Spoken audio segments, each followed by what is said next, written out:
Hey guys, it's Evan with MK Exotic. It's the middle of August 2025 and today's video is a demonstration on how to feed baby children's pythons. If you get children's pythons from me or somebody else, this is just a good way to get them to feed. So hopefully whoever you got them from was like me and got them fully established on frozen thawed pinkies.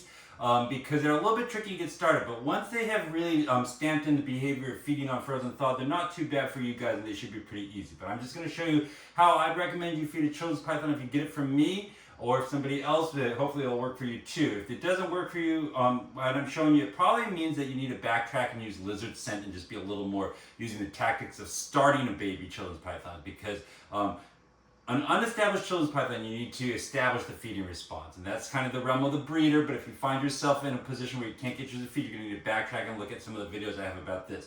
But this is specifically for somebody who's bought their children's python from me, or somebody like me who has fully established it for you, so you shouldn't have any problems. But let me just show you kind of the things you need to get them feeding. The first thing you're going to need is a pair of feeding tongs of some sort. I like long and thin because I feel like if you have too short, your hand being right up close to them is kind of something that screws them up with feeding, kind of throws them off. So I like long and thin. These are my feeding things, but I'm going to use a pair of chopsticks because they're readily available if you ever get Chinese takeout or something. So prove to you, you don't even have to go get something special. You need a cup of very, very hot water. This water is so hot I can barely touch it. You don't want it to be boiling hot. If it's boiling hot, when you warm your pinkies in, the skin starts to peel off and gets gross. So it's kind of a fine line, but like I just know that if I take that cup and I microwave it for 50 seconds in my microwave, it's the right temperature. The last thing you need are depending on how many snakes you're feeding, but one or two, or however many snakes you're feeding, you need a pinky mouth for them. These are directly from the freezer. They're hard still, they're frozen, and I drop them right into my very hot water. Oops. I don't miss. Sorry, my basketball coach is disappointed in me. And basically, when you put them in there, you're going to see them start to turn opaque.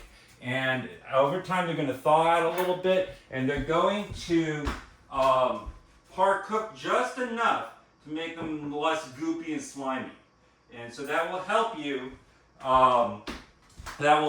So that they don't just explode when the snake constricts them. But here I went and I pulled out a couple that have already been sitting for a couple minutes, and you'll know they're done when they start to turn nice and opaque and they start to float and get a little more buoyant. So that's what I will tell you.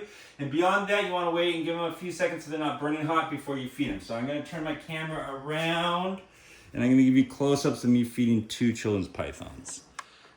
These are children's pythons from Austin and Jonathan and Austin. They purchased them off of Morphmarket. If you heard what I just said, I just started my Morphmarket account and I posted up some animals up there, and I've already made a good number of sales. So I've sold about half of my children's pythons already. And if you're interested in getting one from me this season, what you want to do is go over and check my Morphmarket page. If you go to morphmarket.com, www.morphmarket.com, you go to the stores section and you search stores, you can search for my name, Evan K Exotics, K-A-Y, and I should come right up. And right now I have a couple of really nice children's pythons up, and it's pretty much what I have for this season. I might have one or two more once I get a couple more feeds in them, but they're almost done. But let me just show you how the feeding is going. This one is for Jonathan. Jonathan, thank you so much for purchasing this snake for me. I really appreciate it.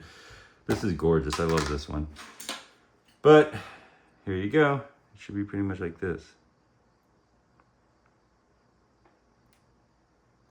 And then you kind of let them go. You can play with them a little bit, or just let them sit. And they will start to constrict after a minute. So put that one aside. You can kind of watch it, but if you see, at this point, when they first start feeding, it's easy to throw them off by moving them at all, but at this point, they're just rocket solid. So that's one for Jonathan. Austin, this one's for you. Thank you also. These are kind of very different looking ones. Austin's got one that's more on the lighter phase, and then Jonathan's got one more on the darker phase. But here you go. There you go. So you get them going.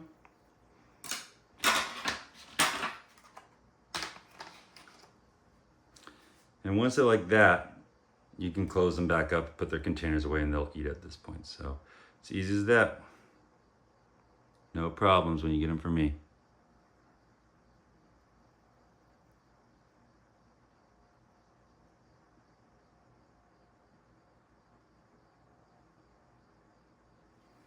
I'm going to close these guys up. Sometimes when you move them, they'll get a little distracted, but they'll go back right to him at this point. Close these guys up and I'll feed the rest of my crew because I'm gonna feed the rest of them all. I'm shipping out 8 of these on Wednesday. So their last shipment and they should be ready to go. So there you go. Thanks so much. I hope that you guys learned something. Take care. Bye-bye.